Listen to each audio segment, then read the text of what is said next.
All right, Todd here with Jeep Speed Shop. Hey, today we're going to talk about shifters and the importance, or at least what I feel is important, not just to me, to you guys and everybody else, because when we do these 8-speed swaps, I like to keep them as stock as possible because, I mean, I don't own your Jeep, so if you need to have work done later on, it's not so complicated and crazy, right?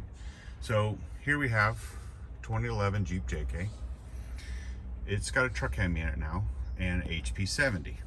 All right, this is the Challenger shifter that we use for the HP 70, and it's been working great. Some people, oh, I don't like the knob, or I want a different knob. I mean, that's fine. It's just kind of nice because it has an indicator, and that indicator tells you stuff. So it tells you when you're low on fluid, because it'll flash, it'll go into neutral. It gives you data. I don't know if it's super important, but to me it seems like it's important. And there must be a reason, and Chrysler did it for a reason. So, you know, we're just going to touch on shifters because of why and how come, because some people go, hey, you know, I like to run the stock shifter from the Jeep JK. And you go, well, yeah, but why? I never understand why. I just feel like that one don't look bad, you know, and these don't look good, I don't think. And they're old. It's old technology. New technology, old. So let's say this Jeep, for instance, this is an 11. Okay, here's an 11 shifter. All right, what's inside the 11 shifter? Really not much in here. It's because it's cable operated. These wires are basically just for the light and the overdrive off. So there's really no computers, no information, there's nothing in here, you know, to run a transmission except for the cable part, all right? And the button for the overdrive off. So that's the 11, okay? 7 to 10, this shifter. See it a little better because there's not much shrouding, right? Same thing. You know, you just get the light and overdrive off. It's really crude. The cable operates the transmission and it tells it what gear to go in and so on. So, you know, these shifters really won't work with that, with the HP 70. So these two are out, okay? All right, on to the NAG 1 shifter, 12 to 18. A little more sophisticated, all right?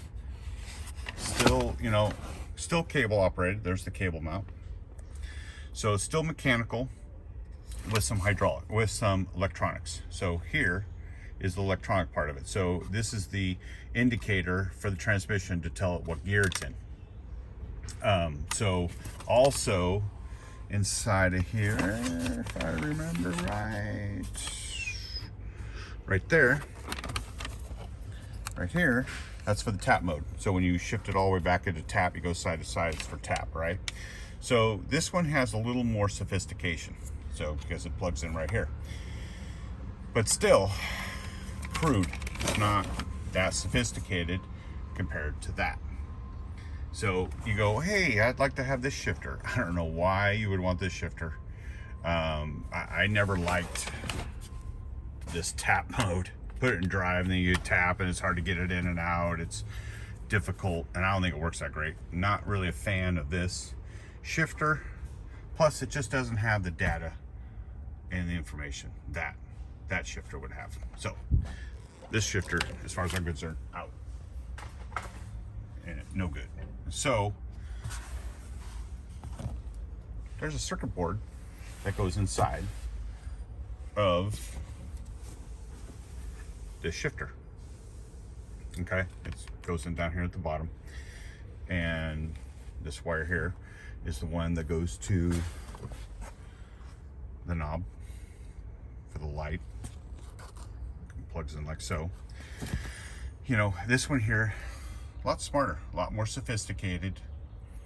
Not quite so crude as the past three. And it's all It's all Chrysler based, hooks right to the transmission. Transmission and this shifter worked well together. Seems like a simpler idea. And it is definitely the way that we do it. So, and then this right here is the lockout. So, because we've been having a lot of people go, oh man, I can't get it to go into gear. Well, for starters, it has to be running. The engine has to be running. The transmission has to have fluid in it. You know, and I always say 8 to 9 quarts when you change the pan. Okay, and if you pull the valve body out to have us flash it, a minimum 8-9 quarts before you should really be driving it. All right, it's like imperative. And then of course, I got to say it now, while you're checking the training fluid, it has to be running. Okay, transmission has to be running. So one thing, I've had one guy say that his harness was up here and it was pushing on this, so it wasn't coming out. As you can see, it comes out when you put your foot on the brake. That's the lockout for the shifter. So make sure there's nothing interfering with this. So if the harness is up there or something stuff's up there, and making it so that can't come in and out, then it won't go into gear. So make sure of that, check that when you're doing this. So shifter number next, and we're still working on this one. So this is not like working yet, but HP 75 shifter. Now this is for this JL, and everybody's, ooh, I love that shifter knob. You know, I get it, but you'll be missing that. And as a comparison, you can kind of see one's shorter than the other. So then if you do take it and go, you know, put this knob, boom, on there, then it's shorter. It's down farther. It doesn't really fit well. You could do it, I guess, but this one is longer, that one's shorter. And then you lose the indicator, and I kind of think that's necessary myself. You know, the knob might be cool, I get it. It's got a little Jeep on it, you know, I get that part, but I think this one's more necessary. And I just like the idea of it all being Chrysler, all being the same, all interconnected. So if anybody has problems, it's straightforward. It's not like I got special mumbo jumbo stuff going on to make shifters work, and you got different odd things, because everything is pretty much stock and Chrysler. The only reason why we are running this box is for the CAN bus, for communication. That's all it does. It breaks down the CAN bus. So the Jeep CAN bus only goes like 100 miles an hour. It's very slow, not very fast, not very good. The 8-speed, let's say it runs at 1,000 miles an hour, okay? Way faster. So this box slows the information down so the Jeep can see it, so that the Jeep and the transmission talk. That's really all it does. You know, guys are flashing it, thinking that they're changing stuff in there. You're really not.